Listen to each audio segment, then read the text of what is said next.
Halo Sobat Dunia Seribu Besar, semoga Sobat selalu diberi kesehatan, panjang umur, dan rizki yang melimpah, amin. Sebelum masuk ke alur ceritanya, jangan lupa dukung channel ini ya dengan klik subscribe, like, komen, dan share, terima kasih. Mari kita lanjutkan perjalanan, Li Qiye. Aku akan memotongnya sekarang jika kamu tidak memimpin. Li Qiye berkata dengan nada santai dan ramah. Namun demikian, Blackwing merasakan hawa dingin di lehernya. Dia menelan ludahnya dan berkata, saya akan melakukannya. Tolong jangan terburu-buru, abadi yang hebat. Dia tahu dia tidak memiliki kesempatan untuk bertahan hidup melawan Li Qiye. Setidaknya, dia akan bertahan sedikit lebih lama memimpin. Jika dia bisa melewati masalah awal, pamannya bisa membantunya melawan penjahat lainnya. Jangan khawatir, ini bukan tugas yang sulit. Rusa Alk tersenyum. Blackwing memimpin duo itu ke wilayah tersebut. Mereka disambut oleh aura pembunuh yang ganas, mampu menghancurkan apapun. Kuat, Alkdir terkejut. Blackwing bangga akan hal ini dan tertawa, ini adalah formasi yang disempurnakan oleh leluhur bangau surgawi kita, menyalurkan kekuatan laut ini ke puncak abadi, itu tidak berhenti. Li Qiye mengangkat tangannya dan menghilangkan aura, seperti melepas benang yang longgar. Senyum sombong Blackwing menghilang, tidak bisa membual lagi. Lain kali kamu ingin membual, temukan orang yang tepat alih-alih Desolate Frontier. Tidak mudah untuk membuat kami terkesan. Rusa Alkdir menepuk pundaknya. Blackwing berubah menjadi merah tetapi pria itu benar. Meskipun leluhur terpencil dan jiang abadi tidak ada lagi, raksasa ini tetap kuat. Sumber daya dan fondasinya tidak ada duanya di dunia lama. Bangau surgawi kita juga adalah leluhur primal. Dia bergumam, ingin mendapatkan wajah kembali. Jutaan sekte makmur di dunia lama tetapi hanya sejumlah yang terpilih yang memiliki nenek moyang primal. Pulau-pulau mereka memiliki satu nenek moyang primal dan satu pembunuh surga, cukup untuk bersaing melawan siapapun kecuali raksasa. Saya mendengar tentang legendanya, bagaimana dia selamat dari pukulan dari staf Ancestor. Jika dia tidak menemukan apa yang disebut puncak abadi, dia tidak akan ada sekarang. Kata Alkrusa, angin hitam tidak berani menggonggong setelah mendengar gelar, leluhur staf. Belum lagi mereka, bahkan leluhur mereka takut pada pembudidaya ini. Heavenly Crane adalah seorang jenius yang brilian, pendiri Isles of Evil. Wilayah itu sudah ada dengan sifat mistis, tetapi dialah yang menggalinya. Selama masa mudanya, dia lebih berbakat daripada murid-murid Desolate Frontier, 72 Skyriser Sect, dan Immortal Gate. Dia belajar di Akademi Anggrek dan dikenal sebagai siswa paling berbakat. Dia tidak puas dan bergabung dengan Gunung Suci, mencapai reputasi yang sama. Setelah meninggalkan Gunung Suci, dia maju ke alam primal sendirian, yang termuda di era itu. Kemudian, dia membuat keputusan yang mengerikan. Mungkin ada yang salah dengan kepalanya atau ini normal untuk leluhur primal. Dia menyukai seorang kaisar wanita dan menginginkannya untuk kultivasi yin. Dia menolak dan lolos dari amarahnya. Ini membuatnya marah sehingga dia menyempurnakan kerajaannya, mengubah penduduknya menjadi hantu pendendam. Sayangnya baginya, dia memiliki identitas rahasia, keponakan bibi leluhur staf. Dia menggunakan metode yang tidak diketahui dan berhasil mencapai dunia surga untuk menemukan leluhur staf. Leluhur itu marah mendengar cerita itu dan melemparkan tongkatnya ke dunia lama. Itu melenyapkan tubuhnya, hanya menyisakan sisa jiwa. Namun, dia beruntung karena dia berkultivasi di puncak yang dikenal sebagai Immortal Seek. Area khusus ini mencegah jiwanya bubar. Sayangnya, ini mencegahnya pergi. Dia mendirikan pulau-pulau dan penjahat lain datang untuk bergabung dengannya, memandangnya sebagai pendukung mereka. Isles of Evil memiliki ribuan pulau yang dilindungi oleh medan berbahaya.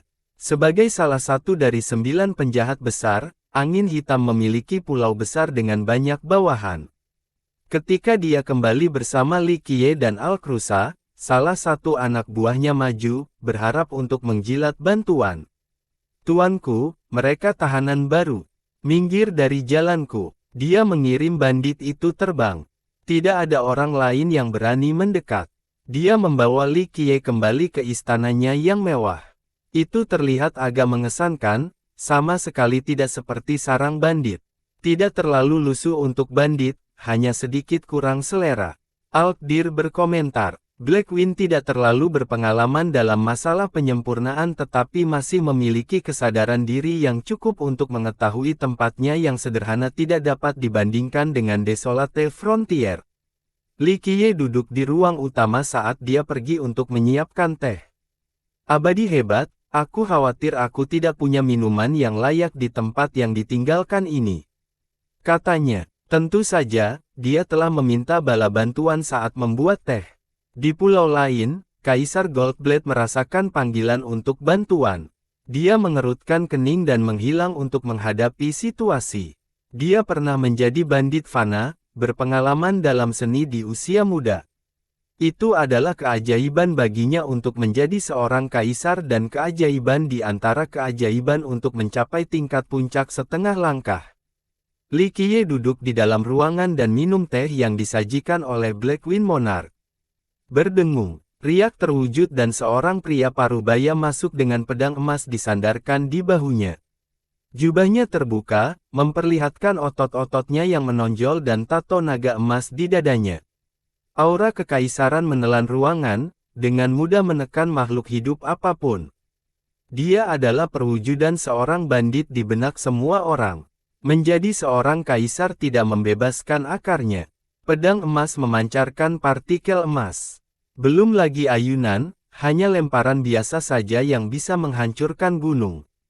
Penampilannya melumpuhkan semua orang di pulau itu. Angin hitam, apa yang kamu lakukan kali ini? Dia berbicara dengan gemuruh. Paman, angin hitam berlari dan bersembunyi di belakangnya. Keluarga ini luar biasa, yang satu menjadi kaisar puncak setengah langkah sementara yang lain menjadi dewa yang sunyi. Li Qiye tidak repot-repot melirik pendatang baru itu, masih dengan acuh tak acuh menyeruput tehnya. Kaisar Pedang Emas, Rusa Alk tersenyum, tidak takut sedikit pun karena kehadiran leluhurnya.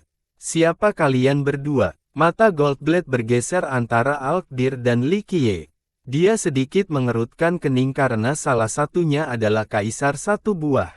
Itu mereka dari Desolate Frontier.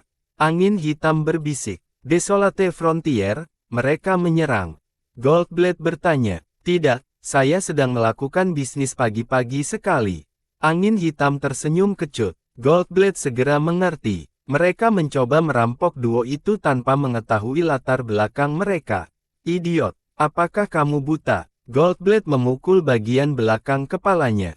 Blackwing tampak lebih tua dari Goldblade tetapi tidak berani mengeluh. Aku tidak tahu mereka berasal dari Desolate Frontier. Dia bergumam, keponakan bodohku tidak tahu kalian berdua adalah tuan dari Desolate Frontier, permintaan maaf kami. Goldblade menangkupkan tinjunya. Apakah kamu akan meminta maaf jika kami bukan dari Desolate Frontier? Li Qiye bertanya sambil tersenyum. Yang kuat memakan yang lemah di dunia kita. Karena kita bandit, merampok orang lain adalah kejadian alami. Goldblade berkata, itu normal untuk diintimidasi ketika lemah. Hari ini, kami akan menjadi orang yang melakukan reparasi atas pelanggaran itu.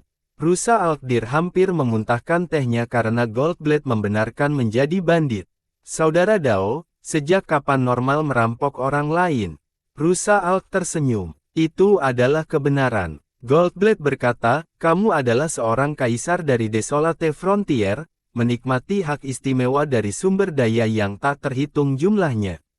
Adapun yang lain, belum lagi manusia, bahkan mereka yang berasal dari sekte besar sering mencuri dan merampok sumber daya. Beginilah adanya di jalur kekaisaran. Alkdir menggaruk kepalanya dan menjawab, sial, itu masuk akal, untuk membenarkan bandit ke tingkat ini, seorang kaisar puncak memang. Anda memiliki kekaguman saya. Li Qiye terkekeh dan minum lebih banyak teh setelah mendengar percakapan itu. Karena saya gagal mengajar keponakan bodoh saya, beritahu saya apa yang Anda inginkan sebagai kompensasi. Saya akan mematuhi selama permintaannya masuk akal, kata Goldblatt. Bagaimana jika aku meminta kepalamu? Li Qiye bertanya. Mata Goldblatt meletus dengan cahaya yang menusuk. Siapa kamu? Dia menyadari ada yang tidak beres dan meraih pedangnya. Paman, dia adalah leluhur di sana. Angin hitam berbisik. Nenek moyang perbatasan terpencil. Dia terhuyung-huyung ke belakang sambil menjaga matanya tertuju pada Li Qiye. Dewa Kun Utara, Chen generasi ke-10, leluhur paus, atau leluhur mutlak. Goldblatt menamai leluhur kuno teratas. Mereka adalah orang-orang yang memenuhi syarat untuk disebut leluhur oleh kaisar. Namun, Li Qiye bukan tandingan karena dia telah bertemu mereka semua sebelumnya. Bagaimana saya harus berbicara kepada Anda, Tuan? Dia bertanya. Saya khawatir Anda tidak memenuhi syarat untuk bertanya. Rusa Alk menggelengkan kepalanya. Saya mengerti. Meskipun saya berasal dari dunia fana, saya telah bertemu semua leluhur di dunia lama. Saya agak penasaran leluhur mana yang saya tidak memenuhi syarat untuk mengetahui bahkan gelar mereka. Goldblatt tidak bisa menahan tawa. Saudara Dao, jangan kurang ajar di hadapan leluhur. Melihatnya adalah kehormatan Anda, jadi yang terbaik adalah bertindak dengan bijaksana. Kata Alk-Rusa. Jika leluhur begitu tertinggi, saya akan melebih-lebihkan diri saya sendiri untuk pelajaran. Goldblatt sangat marah dan meraih pedangnya dengan kedua tangan, bersiap untuk bertarung. Cahaya kunang-kunang. Li Qiye meliriknya. Meskipun tahu Li Qiye adalah leluhur kuno, dia masih merasa terhina. Tolong tunjukkan padaku pancaran bulan. Kata Goldblatt. Saudaraku, jika leluhur ingin membunuhmu, kamu tidak akan berdiri sekarang. Dia menekan leluhur Chen generasi ke-10 dengan satu pukulan telapak tangan, bagaimana Anda membandingkan? Kata Alk-Rusa, Chen generasi ke-10. Goldblatt terkejut mendengar ini. Chapter 6398, Am-I-Tat Old. Tengen Chen was non-traveled old world, the successor of a long secret art. He caught up to everlasting Jiang and Everyone.11 Gen Chen call become a supreme overlord. The details aside, none doubted his power. He was not an ordinary primal ancestor and had reached the return path. Only a few were in this stage so he stood at the top of their world. However, he was defeated by a single palm strike. Thus, Goldblatt stared at Li Qiye in horror, wondering the Gui's true identity.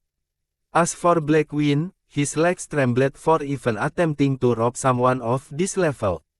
He could have been crushed like an ant. I don't feel so good. Everything turned dark and he fell on his face, unconscious. Useless. Goldblatt glared at his nephew. Nevertheless, he was terrified by this ordinary-looking youth as well. There was only one capable of this feat in Desolate Frontier, Desolate Ancestor. However, Everyone knew Desolate Ancestor was a woman. Senior. Goldblatt wiped his sweat away and bowed. Though he looked old, Li Qiye smiled and took a sip of tea. Goldblatt smiled awkwardly and sighed, how should I address you then? Young noble is fine. Li Qiye placed the tea cup down and sighed.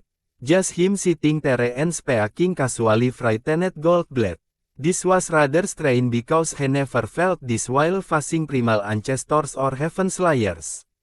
This place. Li Qiye looked outside at the Jack Islands. Young noble, they appeared here and aren't under our control. Goldblatt sighed. Here, this is Imperial League's territory is not it? Alkdir asked. Yes. Goldblatt sighed. What's your goal for surrounding the League? Alkdir was surprised to see the location. Imperial League was a major lineage founded by Ocean Gaze Emperor who originated from Trinity. He disliked the selection system in Trinity and had too much pride in joining Devil Chul. Therefore, he left Trinity and came to this region to start a lineage.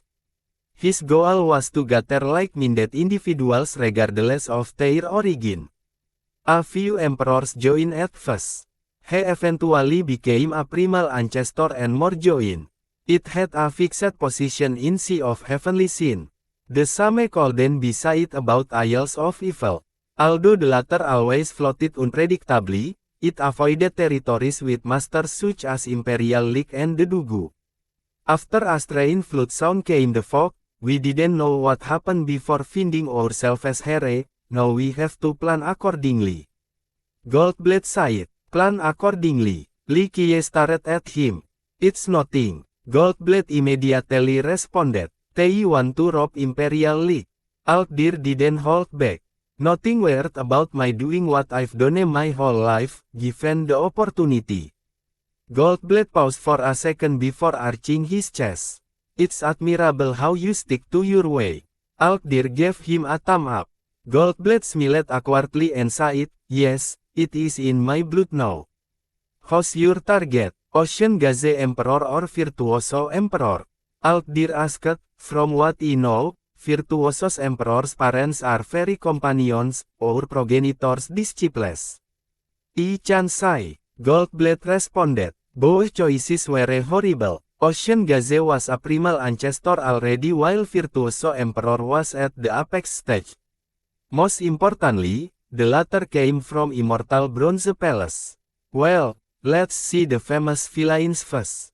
Li Qiye sighed. Goldblade shuddered after hearing this, not knowing Li Qiye's purpose. Young noble, are you here for revenge? He asked while choosing Blackwing for bringing this monster here. Enhance your reading experience by removing ads for as low as $1. Balas dendam. Li Qiye terkekeh. Rusa Alkdir menepuk bahu Goldblade dan berkata, saudaraku, leluhurku bisa mengubah kepulauan kejahatanmu menjadi debu dengan satu gelombang. Goldblade gemetar secara mental karena dia memahami logika ini. Bagaimana mungkin ada perseteruan di antara mereka? Meskipun setengah dari 9 penjahat sedang dalam pelarian, mereka tidak menghadapi kekuatan penuh Desolate Frontier. Masalah mereka adalah dengan individu-individu dari sekte itu sahaja. Jika tentara Desolate Frontier berbaris, pulau-pulau mereka akan dihancurkan dalam hitungan menit.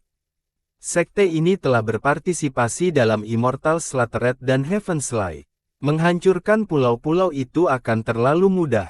Hanya leluhur ini saja yang bisa melenyapkan mereka dengan satu gelombang. Oleh karena itu, Goldblade menyadari bahwa dia terlalu memikirkan diri mereka sendiri. Bagaimana mungkin leluhur ini ada di sini untuk membalas dendam? Mereka tidak mungkin berbuat apa-apa untuk menjamin pembalasan. Setelah tenang, dia menuruti dan memimpin. Kepulauan Jahat adalah nama untuk wilayah berkabut ini. Hari ini, itu tertutup kabut sebagai gantinya. Untuk beberapa alasan yang tidak diketahui, itu selalu bergerak. Hal ini menyulitkan musuh untuk menemukan 9 penjahat tersebut. Masing-masing memiliki pulau dan wilayahnya sendiri, jarang berinteraksi dengan yang lain. Satu pengecualian adalah Goldblade dan Blackwing yang merupakan paman dan keponakan. Pulau paling misterius adalah milik Heavenly Crane. Itu memiliki puncak yang dikenal sebagai Immortal Peak. Itu bisa dilihat mengambang di langit seperti puncak tanpa akar, hampir tidak terlihat melalui awan dan kabut. Ada yang mengatakan ini adalah sumber keberuntungan bagi daerah tersebut. Namun, tidak ada yang memiliki hak istimewa untuk mendekat karena Heavenly Crane tidak mengizinkan pengunjung. Namun demikian, orang-orang tahu betapa indahnya itu karena itu menyelamatkan jiwanya dari pembubaran. Di luar puncak ini, penjahat lain menempati pulau-pulau yang layak huni. Semakin tinggi pangkatnya, semakin banyak pulau yang mereka miliki. Angin Hitam, sebagai anggota terlemah, memiliki pulau terjauh dari pusat. Inilah alasan mengapa dia sering membawa anak buahnya keluar untuk mencari korban. Begitu kelompok itu meninggalkan Pulau Blackwing, mereka melihat petir berkedip di sekitar puncak di depan. Semakin banyak kabut, semakin kuat sambaran petir. Mereka sepertinya mencoba untuk mengembang tetapi aura kekaisaran dari pulau-pulau sekitarnya menghentikan mereka. Itu puncak Heavendoa. Goldblade memperkenalkan kepada kelompok rumah Heaven Prime Monarch. Apa yang dia lakukan? Alkdir bertanya. Bermimpi dan menghakimi murid-muridnya sejak kabut datang. Kata Goldblade. Bermain peran sebagai surga tinggi. Alkdir tidak bisa menahan tawa. Kelompok itu tiba di puncak ini dan melihat petir menjulang di atas. Mereka masuk dan melihat alam surgawi yang dipenuhi dengan cahaya ilahi. Setiap sinar menyinari mereka, membuat mereka merasa seolah-olah ini adalah kerajaan ilahi. Mereka melihat kuil-kuil yang megah dan dewa-dewa agung ke segala arah. Di tengahnya adalah Raja Ilahi tertinggi. Semua yang lain bersujud di hadapan kekuatannya. Dia memiliki aura yang berapi-api dan kilat. Para pembudidaya berlutut di samping kakinya. Jalan surga jelas dan kejahatan tidak bisa bersembunyi. Apakah kamu tahu dosamu? Dia berbicara. Petir mengamuk di samping dekritnya, tidak menyisakan ruang untuk penolakan. Seorang pembudidaya yang berlutut di dekatnya gemetar ketakutan dan berkata, "Yang mulia, saya murid Anda dan sepenuh hati setia, saya tidak tahu dosa apa yang telah saya lakukan. Masih tidak menyadari dosamu, kemudian kamu akan dilemparkan ke dalam tingkat ke-18 neraka sebagai hukuman." Raja melemparkan petir ke korban. Korban melihat penglihatan mengerikan dari neraka tingkat ke-18. Rasa sakit yang menyiksa menyebabkan dia melolong dan berguling-guling di tanah kesakitan. Siapa yang berani memasuki kerajaan surga, ini adalah dosa besar. Raja memperhatikan penyusup yang tidak diinginkan. Matanya melebar dan melepaskan cahaya yang menyelimuti kelompok. Pedang Goldblade bersenandung dan menghancurkan aura. Bam! Mimpi itu menyebar, memperlihatkan dewa terpencil lapis baja dengan cahaya bercahaya. Murid-muridnya masih berlutut di hadapannya. Heaven Doa, cukup dengan mimpimu. Goldblade mengerutkan alisnya. Mengapa kamu di sini, Goldblade? Mimpiku tidak ditujukan padamu, itu dimaksudkan untuk menilai Liga Kekaisaran. Dewa yang sunyi itu terkejut melihatnya. Kamu tidak bisa menerobos Liga Kekaisaran, apalagi menilainya. Goldblade tersenyum. Heaven Prime memerah dan cemberut, tidak bisa berbuat apa-apa pada Goldblade. Ini adalah Heaven Prime Monarch, memproklamirkan diri dari jalan yang benar. Rusa Alk menatap rasa ingin tahu. Itu dia, kata Goldblade. Heaven Prime menempati peringkat ke-8 di antara 9 dan memiliki 7 buah suci. Kesenjangan antara dia dan Blackwing membuat orang lain berpikir bahwa Blackwing memiliki tempat karena koneksinya saja. Menyebut Heaven Prime sebagai penjahat tidak cukup akurat. Dia hanya memiliki sesuatu yang aneh tentang dirinya sejak masa mudanya. Dia percaya bahwa dia adalah Dao yang benar dan menghakimi orang lain sebagai orang berdosa. Dia merindukan kesengsaraan surgawi untuk menghukum orang berdosa. Meskipun menjadi orang gila, dia entah bagaimana menjadi dewa yang sunyi dengan 7 buah. Menjadi gila dan sukses dengan kultivasi bukanlah hal yang jarang. Masalahnya adalah dia tidak mengubah caranya. Suatu kali, dia turun ke dunia fana dan menghakimi semua penghuni dalam 3 kerajaan. Dia menganggap mereka sebagai orang berdosa dan mengirimkan sambaran petir, melenyapkan semua orang. Ini membuat marah Desolate Frontier, mengakibatkan perburuan. Dia ingin menilai Desolate Frontier tetapi tidak berdaya untuk melakukannya. Akhirnya, dia lari dan bersembunyi di Isles of Evil, memulai sektenya. Siapa kalian berdua? Dia bertanya pada Alkdir dan Li Qiye. Rekan-rekan Taois dari Desolate Frontier. Goldblade menjawab. Kemunculan Desolate Frontier. Mata Heaven Prime memerah, mirip dengan seorang hakim yang ingin menjatuhkan hukuman. Orang-orang berdosa, nyatakan kejahatanmu. Sinar petir melonjak keluar dari matanya seperti air terjun. Cukup, Goldblade mengayunkan pedangnya dan menghilangkan sambaran petir. Apa yang kamu lakukan? Heaven Prime tidak menghargainya. Nikmati mimpimu saat kabut masih ada di sini. Alih-alih bersikap kasar kepada tamuku. Aku akan membunuhmu. Kata Goldblade, suatu hari, kamu akan menerima penghakiman yang benar karena menjadi bandit pembunuh massal. Heaven Prime bergumam, Katakan ini lagi ketika kamu bisa mengalahkanku.